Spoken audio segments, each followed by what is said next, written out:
Eu sou Mário Persona e essas são as respostas que eu dei aos que me perguntaram sobre a Bíblia. Você enviou um link de um vídeo que comenta uma suposta lei aprovada pelo presidente Obama dos Estados Unidos que obrigaria cada cidadão a ter um chip implantado sobre a pele para ser atendido no sistema de saúde daquele país. Segundo o vídeo, isso já seria o cumprimento da profecia bíblica de Apocalipse, que diz em Apocalipse 13, 16 a 18, e faz que a todos, pequenos e grandes, ricos e pobres, livres e servos, lhes seja posto um sinal na sua mão direita ou nas suas testas, para que ninguém possa comprar ou vender, senão aquele que tiver o sinal, ou o nome da besta, ou o número do seu nome. Aqui há sabedoria. Aquele que tem entendimento, calcule o número da besta, porque é o número de um homem, e o seu número é 666.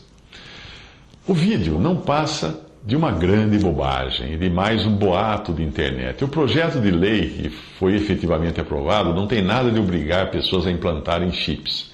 Ele simplesmente regulamenta o implante de qualquer coisa em pacientes, seja isso um marca-passo, um dispensador de medicamentos, uma válvula de coração, um desfibrilador eletrônico, um ouvido biônico, que é um implante coclear, ou até mesmo chips eletrônicos necessários para alguns tratamentos. Hoje, os marca-passos já trazem chips eletrônicos que produzem, gravam e enviam dados médicos. E muita gente está por aí com marca-passo implantado debaixo da pele. Alguns implantes são passivos, isto é, não funcionam como uma máquina ou dispositivo eletrônico. Nessa categoria estão as próteses, as lentes intraoculares, os joelhos, juntas, pinos, placas de diferentes materiais, ou até dentes. Isso é implante passivo, ele não faz nada. Um dente implantado é um objeto só. Se você usa uma ponte, uma ponte dentária, você está entre os milhões de habitantes do mundo que têm implantes já. Se você teve um dente obturado, saiba que algumas obturações metálicas podem reagir com o ácido da saliva e com as outras obturações de outros metais na sua boca e se transformam em receptores de rádio. É verdade, muita gente que achava que estava louca porque ouvia vozes, acabou descobrindo depois que também ouvia música, e coincidentemente da rádio local de sua cidade, que reverberava na sua caixa craniana. Eu tenho implantes dentários. Eu não veria qualquer problema se um deles viesse com 30 gigabytes de wireless dentro da boca.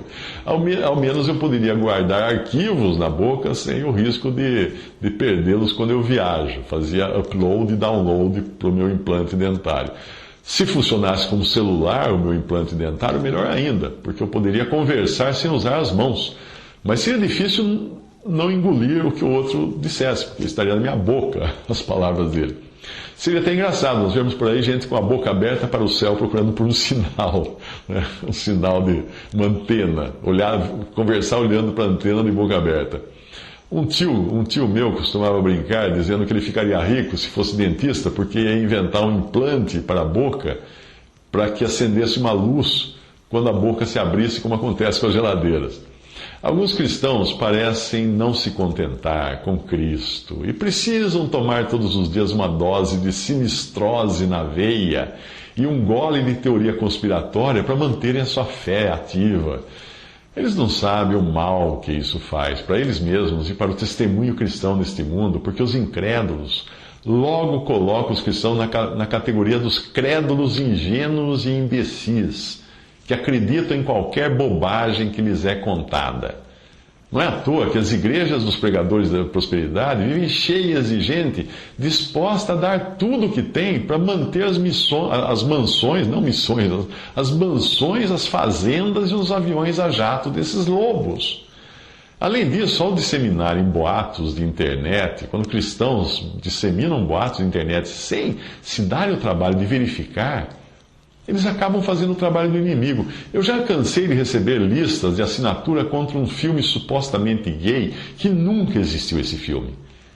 Lista de assinatura, uma carta, recebi várias vezes uma carta de uma ex-paquita que estaria moribunda, condenando as drogas Eu recebi fotos de um esqueleto gigante de Golias. Será que essa gente nunca escutou falar em Photoshop? E por aí vai. Na década de 80, a sinistrose da vez era o código de barras. E todo mundo seria obrigado, então, a ser tatuado e colocar uma tatuagem de código de barra na mão e na testa. Era esse o chip da década de 80. É que os jovens de hoje não lembram disso, não conheceram isso. Era isso que era considerado sinal na mão, na testa e no verso da mão. Eu conheci um irmão em Cristo que se recusava, veja só, a comprar produtos com código de barra na embalagem, porque o código de controle do código de barra, você pode até verificar, a primeira barra, a barra do meio e a última barra, adivinha que número elas significam? 6, 6 e 6. Eu nunca mais vi esse irmão que dizia que não comprava coisa com código de barra. Eu acho que ele morreu de fome, se ele continuou tão radical assim, porque não vai conseguir comprar nada. Ele vai ficar desempregado também, porque não vai conseguir. Todo mundo tem que ter uma carteira. Para você entrar na empresa, às vezes eles te dão até um crachá com código de barra. Tudo hoje é controlado por código de barra. E não necessariamente por aquele que nós estamos acostumados a ver nas embalagens. Mas por outros tipos de código de barra muito mais modernos, alguns até sem barras, mas com quadradinhos ou mesmo invisíveis ao olho humano. Até nós já nascemos com um código de barra no polegar. Já percebeu que você tem um código no polegar, que é único, é seu, é só digital? Ele nos identifica como pessoas únicas. É preciso entender que Apocalipse não fala de código de barras, e Apocalipse não fala de chip. Apocalipse fala simplesmente de um sinal na sua mão direita ou nas suas testas. É isso que fala. Cadê o chip ali? Não tem chip ali. Ali tem um sinal que não é código de barra, não é chip, não é nada disso. Além disso, o sinal na mão e na testa é apenas uma das 3 opções que serão utilizadas, porque a passagem fala que é o sinal, ou o nome da besta, ou o número do seu nome. Isto é, alguns terão o sinal, outros terão o nome da besta e outros terão o número do seu nome. Que sinal é esse? Ninguém sabe. E nem interessa ao cristão saber, porque o cristão será tirado do mundo, o verdadeiro salvo, no arrebatamento que acontece antes da manifestação do anticristo. Tentar decifrar o que seja esse sinal, ou o nome da besta, ou o número do seu nome, é perda de tempo para o cristão. Porque ele não vai estar aqui no mundo quando isso acontecer. Se Deus quisesse que nós soubéssemos, Ele teria dito. Mas não, Deus colocou ali apenas que nós devíamos saber que isso aconteceria quando nós não estivéssemos mais aqui. Os que terão esse sinal, ou o nome da besta, ou o número do seu nome, serão os seguidores do anticristo, adoradores da besta. Uma categoria na qual não se enquadraria nenhum verdadeiro salvo por Cristo. Porque um salvo por Cristo, eles podem enfiar um computador debaixo da pele dele, da mão, ele continua salvo por Cristo. Um notebook inteiro na sua testa, debaixo da pele, ele vai continuar salvo por Cristo. Porque vamos dizer que amanhã eles obriguem todo mundo a enfiar um computador no cérebro, mas ele foi salvo por Cristo. Porém, aqueles que pertencerão ao remanescente de judeus fiéis, que irão se converter após o arrebatamento da igreja, estes saberão identificar que marca é essa, que nome da besta é essa, que significado tem 666, que é um número inteiro, não são 3 algarismos independentes, como ficaram conhecidos como 666. Não é 666 que a Bíblia diz. A Bíblia diz 666, que é um número só, não são 3 números. Essas pessoas que ficarem na tribulação, esses judeus que se converterão então, eles saberão identificar isso. Eles viverão nessas circunstâncias. Em muitas passagens da Bíblia, nós vemos Deus revelando coisas que não eram para as pessoas às quais aquilo estava sendo revelado.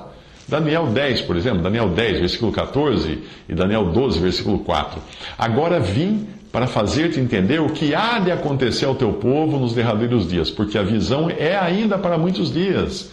E tu, Daniel, encerra estas palavras e sela este livro até o fim do tempo. 1 Pedro 1, de 10 a 12. Da qual salvação inquiriram e trataram diligentemente os profetas que profetizaram da graça que vos foi dada, indagando que tempo ou que ocasião de tempo o Espírito de Cristo, que estava neles, indicava, aos quais foi revelado que não para si mesmos, mas para nós, eles ministravam estas coisas que agora vos foram anunciadas por aqueles que, pelo Espírito Santo enviado do céu, vos pregaram o Evangelho, para as quais coisas os anjos desejam bem atentar. Se os cristãos gastassem menos tempo vendo esses vídeos ou ocupados com fábulas e teorias conspiratórias e gastassem mais tempo lendo a Bíblia, aprenderiam que os salvos serão tirados da terra no arrebatamento ao findar do período da igreja. Nós estamos vivendo hoje, profeticamente falando, a última carta de Apocalipse, o último capítulo, que é a Laodiceia. Entre os capítulos 3, onde está a Laodiceia, e o capítulo 4 de Apocalipse, da mesma forma como João é arrebatado ali em espírito ao céu, nós seremos arrebatados de verdade para o céu, nós que cremos em Cristo. Quem quiser fazer uma pesquisa séria, procure no Google pelas palavras hoax, com H, é boato em inglês, hoax mais, sinal de mais, Obama mais chip mais healthcare. Faça uma busca assim e você verá quantos artigos existem denunciando esse boato de uma suposta lei de Obama e mostrando que é mais um boato de internet e um cristão jamais devia se ocupar em espalhar isso para não ficar com cara de tacho no final. 1 Timóteo 1,4. Nem se deem a fábulas ou a genealogias intermináveis que mais produzem questões do que edificação de Deus que consiste na fé. 1 Timóteo 4,7. Mas rejeita as fábulas profanas e de velhas. Uma outra versão fala, rejeita as fábulas de velhas caducas e exercita-te a ti mesmo em piedade. 2 Pedro 1,16, porque não vos fizemos saber a virtude e a vinda de nosso Senhor Jesus Cristo, seguindo fábulas artificialmente compostas, mas nós mesmos vimos a sua majestade. 2 Timóteo 4, 3-4, porque virá tempo em que não suportarão essa doutrina, mas tendo comichão nos ouvidos, amontoarão para si doutores conforme as suas próprias concupiscências e desviarão os ouvidos da verdade, voltando às fábulas. O que é uma fábula? Fábula é um boato, é uma historieta, é um caso que não é real, que é usado apenas para entreter. Mas quem quiser acreditar nessas bobagens, boatos, fábulas de internet, que acredite. E também aproveite para encaminhar para todo mundo aquela corrente de e-mail que diz que a Microsoft vai dar alguns centavos para uma menininha doente cada vez que você reenviar o e-mail. Aproveite também para acreditar naqueles sites que dizem que ninguém que creia em Jesus será salvo, a menos que creia no nome de Jesus pronunciado em hebraico. Ou acredite também que existe uma conspiração dos Illuminati para conquistar o mundo, ou que as pirâmides foram construídas por extraterrestres, ou que Jesus era casado com Maria Madalena, ou que precisamos ter mais filhos que os muçulmanos para eles não conquistarem o mundo, ou então que o nigeriano ressuscitou depois de ter ido ao inferno e visto o diabo por lá, ou então que o homem nunca foi à lua, ou então acredite também que Elvis não morreu.